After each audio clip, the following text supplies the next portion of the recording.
Happy Republic Day. Kato gawi sampai laso akardom nang tumafan pi pajer lo. Nang tumafan non laso berta pangdak pon kapachini pon laki Hamren West Karbin Long District Headquarter. Ladak rongbong ronghang patua kelam long pensi nang tumafan berta pangdak lo. Nasib non laso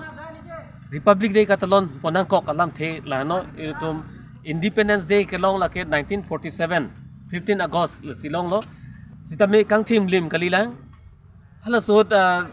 pen anta British atum kopima ketok kelang aron ateng pensi claim dam pon bom lang sitame kedam tang 1950 mate parokris cap ra phokep la 26 January halasur ni pensi Republic Day pul itum ing tim lim khai dorom itum thang chipu pepin la pen itum kereng ji kedu kethak laso ain mate aron ateng choklim laso pinchong si laso Republic Day abang ke talon pondo lapen ilitum responsibility mate arpu ke the abang ke chipindak nang ji lapen ningarong nang ji lapen akimi ke chok apan make ilitum anu tinta arpu do ke claim ke dam ponang ji apan nasinon dak West Karbin Long District Headquarter long sitame pini ladak kilometer flikep akai lo dak rong atok anu pen sitame ongdung aratatum ladak nang chitudun si ilitum la 26 January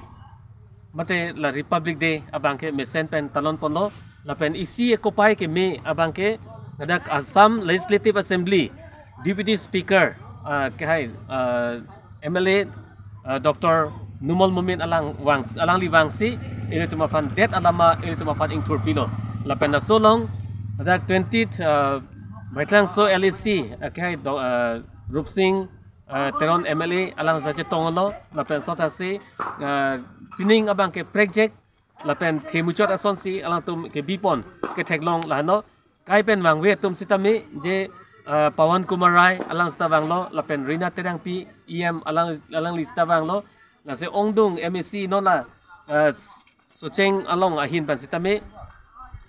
Socheng Constituency MEC okay hasino parsita medang jitong lo lapendak DC Krishna Borwa lang listame ladak dolo SP atum lakato kabidusi mesenpen ini abangke ladak sai ang deng ponong lo lapen Karbi traditional king mate Karbi a richo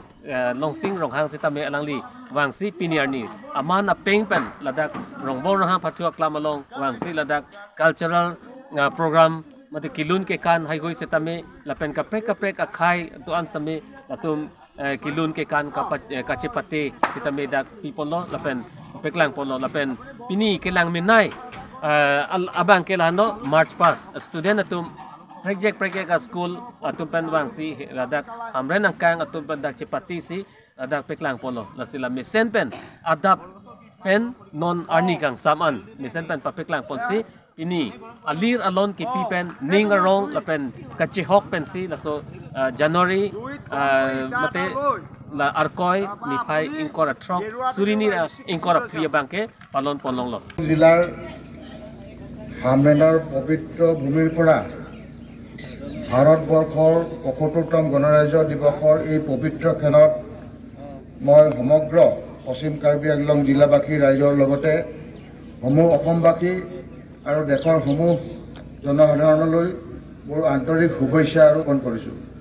আজিৰ এই মহেন্দ্ৰ ক্ষণত মই জাতিৰ পিতা মহামানৱ মহাত্মা গান্ধী আৰু স্বাধীনতা সংগ্ৰামী চৰম ত্যাগৰ ফলত আমাৰ দেশে স্বাধীনতা অৰ্জন কৰিলে তেওঁলোকৰ প্ৰতি গভীৰ শ্ৰদ্ধাঞ্জলি নিবেদন কৰিছোঁ। ভাৰতবৰ্ষৰ সংবিধানৰ খচৰা প্ৰস্তুতি কমিটিৰ অধ্যক্ষ মহান আইনজ্ঞ তথা ৰাজনীতিবিদ ডক্টৰ ভীমৰাও ৰামজী আম্বেদকাৰ সংবিধান সভাৰ সভাপতি ডক্টৰ ৰাজেন্দ্ৰ প্ৰসাদ সমন্বিতে সংবিধান প্ৰণেতাসকল মই শ্ৰদ্ধাৰে স্মৰণ কৰিছোঁ। দেশৰ সাৰ্বভৌমত্ব আৰু অখণ্ডতা ৰক্ষাৰ হকে প্ৰাণ আহুতি দিয়া বীৰ জোৱান অৰ্ধসামৰিক বাহিনী আৰক্ষী জোৱানসকললৈ এই শুভক্ষণত মই আন্তৰিক শ্ৰদ্ধাঞ্জলি জনাইছোঁ। ইয়াৰ লগতে সীমান্তত তদন্ত প্ৰহৰীৰ ভূমিকা পালন কৰি দেশৰ সুৰক্ষা আৰু সাৰ্বভৌমত্ব ৰক্ষা কৰাৰ কামত নিয়োজিত হৈ থকা জোৱানসকলকো মই আজিৰ এই পবিত্ৰ মুহূৰ্তত শুভেচ্ছা জ্ঞাপন কৰিছোঁ। মুক্তিপ্ৰিয়াসী অগণন ভাৰতীয় অদমনীয় সংগ্ৰামী স্পৃহা নিৰ্লভ প্ৰচেষ্টা আৰু ত্যাগৰ বিনিময়ত আমাৰ দেশ ভাৰতবৰ্ষ 1947 চনৰ 15 আগষ্টত ব্ৰিটিছ পৰাধীনতাৰ শিকলি ছিঙি এখন স্বাধীন দেশ হিচাপে আত্মপ্ৰকাশ কৰিছিল। ভাৰতবৰ্ষই স্বাধীনতা লাভ কৰাৰ পাছত দেশৰ বাবে এখন সংবিধান ৰচনা কৰাৰ অধিকাৰ প্ৰদান কৰা হৈছিল। সংবিধান সভাত সংবিধান খচৰা প্ৰস্তুতিৰ বাবে 1947 চনৰ 29 আগষ্টত ডক্টৰ আম্বেদকাৰক সভাপতিৰূপে লৈ 6জনীয়া সদস্যৰ এখন খচৰা কমিটি গঠন কৰা হৈছিল। বিভিন্ন ৰাষ্ট্ৰৰ ৰাজনৈতিক ব্যৱস্থা তুলনামূলক অধ্যয়ন কৰি বিভিন্ন সংবিধানৰ সাৰাংশ প্ৰস্তুত কৰি খচৰা কমিটিক যোগান ধৰিছিল ভাৰত চৰকাৰৰ বিষয়া BN ৰাও আৰু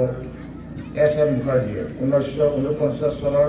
26 নৱেম্বৰত সংবিধান সভাৰ সভাপতি ডক্টৰ ৰাজেন্দ্ৰ প্ৰসাদে সংবিধানৰ খচৰা স্বাক্ষৰ কৰে। 1950 চনৰ 26 জানুৱাৰীত ভাৰতীয় সংবিধান গৃহীত হোৱাৰ পিছত ভাৰতক এখন সাৰ্বভৌম গণতান্ত্ৰিক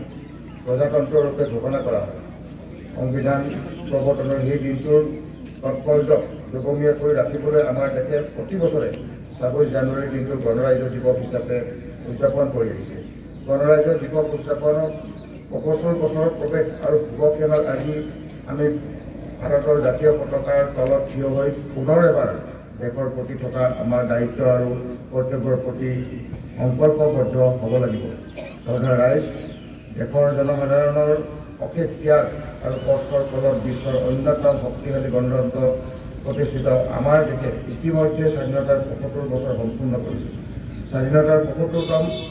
বৰ্ষটো প্ৰধানমন্ত্ৰী শ্ৰী নৰেন্দ্ৰ মোদী ডাঙৰীয়াই স্বাধীনতাৰ অমৃত মহোৎসৱ আৰু পৰৱৰ্তী কালছোৱাত ভাৰতৰ অমৃতকাল ৰূপে ঘোষণা কৰিছে। স্বাধীনতাৰ অমৃতকাল অৰ্থাৎ আহি থকা আৰু এটা দশক ভাৰতৰ অতিশয় গুৰুত্বপূৰ্ণ 25 বছৰৰ এই অমৃত কালৰ অন্তত ভাৰতবৰ্ষৰ স্বাধীনতাৰ 100 বছৰ পূৰ্তিৰ গৌৰৱক্ষণ উপনীত হ'ব। মাননীয় প্ৰধানমন্ত্ৰী নৰেন্দ্ৰ মোদী ডাঙৰীয়াই ইতিমধ্যে অমৃতকালৰ অমৃত স্বপ্ন দেশবাসী চেতনালৈ সঞ্চাৰিত কৰিছে। 2047 চনত আমি যিখন ভাৰতবৰ্ষ পাবলৈ সক্ষম হ'ম, এই ভাৰতবৰ্ষ বিশ্বৰ এখন আগশাৰীৰ দেশ হ'ব। এই মহৎ আৱেগ ইতিমধ্যে দেশৰ সৰ্বত্ৰ স্পৰ্শ কৰিছে আৰু প্ৰধানমন্ত্ৰীৰ নেতৃত্বত ইতিমধ্যে কৰ্মনীতি প্ৰস্তুত কৰি সেই অনুসাৰে দেশৰ বিভিন্ন খণ্ডত অগ্ৰগতিৰ যাত্ৰা আৰম্ভ হৈছে। অমৃত কাল উপলক্ষে দেশে ইতিমধ্যে এক তেজস্বী গুণসম্পন্ন কৰ্ম সংস্কৃতি আৰু কৰ্ম চঞ্চলতাৰ ঘোষণা কৰিছে।